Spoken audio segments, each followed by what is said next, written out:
everyone. Today Mr. Harshita of grade 9 is going to present a DNA model. DNA stands for deoxyribonucleic acid. The DNA forms hereditary materials in most organisms. The DNA are present in nucleus, which is a small spherical body present inside the cell. It acts like the control center of the cell. The nucleus contains thread-like structures that forms a network called chromatin. These chromatin organizes itself into rod-like structures when they have to divide the cell. These rod-like structures are known as chromosomes. These contain DNA. Each molecule of DNA has genes on it. Genes are a unit of inheritance. That is, they help in transmitting characters from parents to their offsprings. That is the only reason why we resemble our parents in many aspects, because we inherited some characteristics from them. Thank you and have a marvelous day. Hello everyone, I am Mosh Gupta of grade 9. I am studying in Billabongga International School. On the account of National Science Day, I am making a electromagnet. Start. As you can see, it is going to be done. So at last, I am using wire with tape to fix it.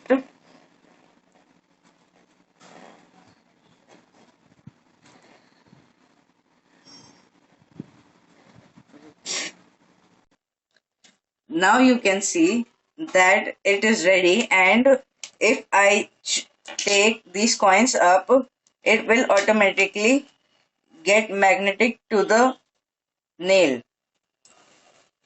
Good evening everyone. Have you ever wondered at how JCBs, cranes and dumper works? The main principle behind all these machines is the Pascal's law. But what is Pascal's law? Pascal's law states that the pressure gets transmitted in all directions equally, uncompressible. Through this model, I will be going to demonstrate the Pascal's law. This is the piston 1 as shown here, and this is the piston 2 as shown here. I am applying the force F1 here, so the pressure here will be F1 by A1. As per the Pascal's law, the pressure will be equal in all directions. So the pressure here will also be equal to the pressure here.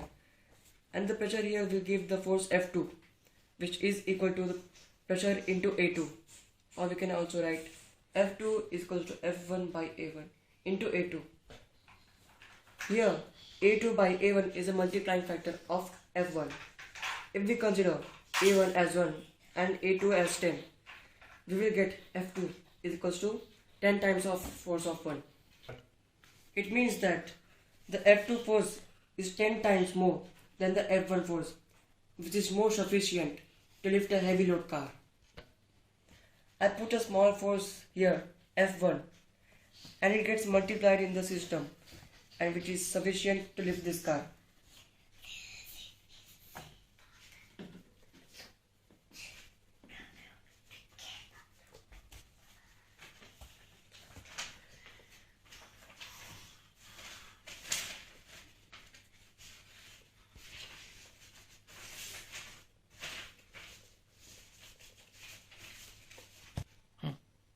Wow, it looks so amazing.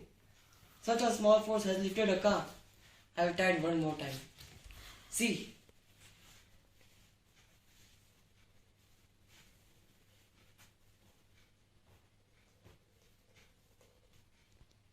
I hope that you have understood the Pascal's law, and you have also understood that how the large machines work to this Pascal's law. Sankhya Gupta from grade 9. Today I am going to show automatic street light. Components used in automatic street lights are Vero board, 3 resistor, PNP transistor, LED, LDR, light depending resistance, and 9-volt battery with strip and wires which connect these components, and hard cardboard. Introduction of automatic street light. Firstly, I have taken Vero board Then mount 3 resistance, this is in which 2 resistance are connected in series and 1 resistance connected in parallel combination. And I have also used PNP transistor.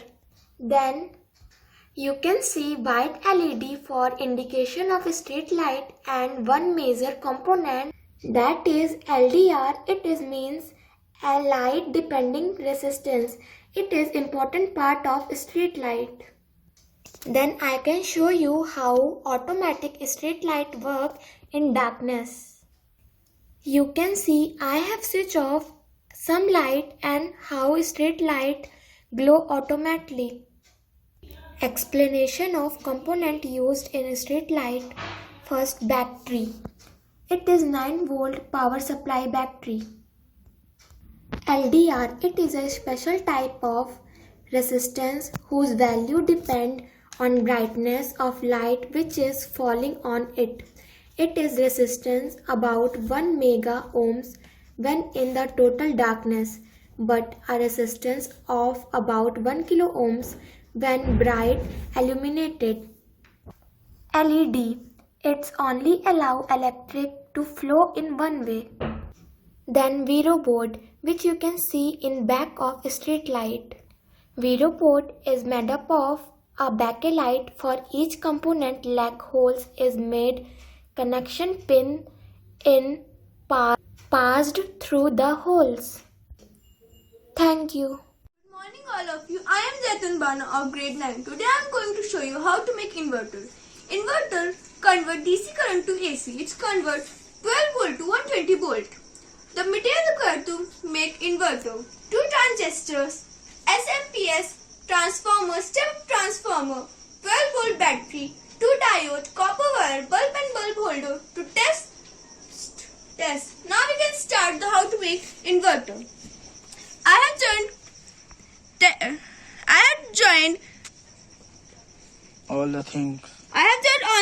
Like transistor, SMPS, cathode and copper wires with transformer, and that transformer I have connected with battery. To test it it's working or not, we will join this bulb with it.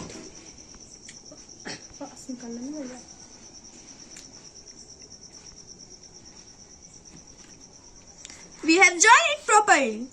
This is bulb and this one wire is left. Now you can see how it's glowing. It's working. It's converted the 12 volt to 120 volt. It's converted DC to AC current.